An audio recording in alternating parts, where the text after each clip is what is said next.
और भोजपुरी पब्लिक फिर आ गई भोजपुरी में रैप।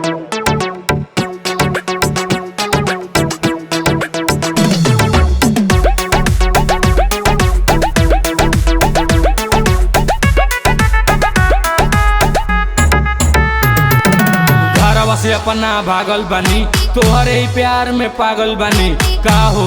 शर्मा गइलू का कुछ बोलत ना बाड़ू लजा गइलू का अहे शर्मा गइलू का बोल लजा गइलू का हमारा के ठेंगा देखाव ताड़ू धमकी से हमके डरवाव ताड़ू कुछ ना कहनी तोहरा के तब भाई के अपन बोलाव ताड़ू भाई गुस्सा उस्सा छोड़ तू छोड़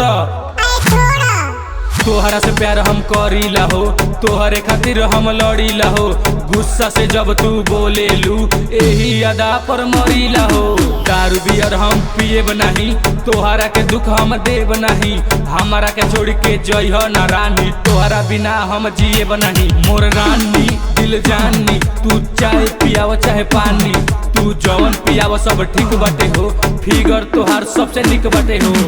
बाटे हो मजा आई उ रात दुआरा पलाई बारात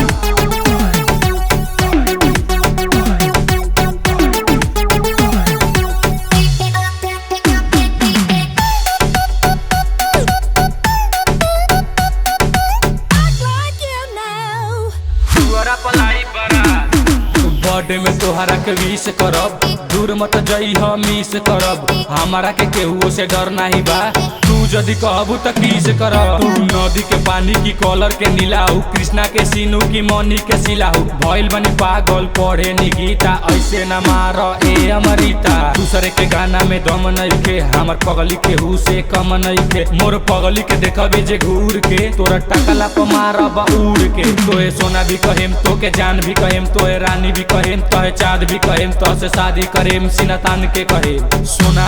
हमार जान हऊ का बनारस के हऊ मीठा पान हऊ का भैया से ना तोहे जीजा से मिलाएम खाली बर्गर नहीं पिज्जा भी खिलाए बोलो तो भैया ऋतिक से मिलाएम टेंशन ना लो बारात लेके आए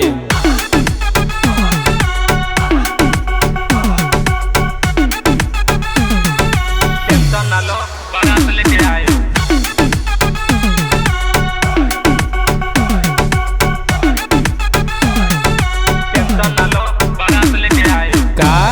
गंगेश मौर्य ऐसे ही आवत रही और बजावत रही।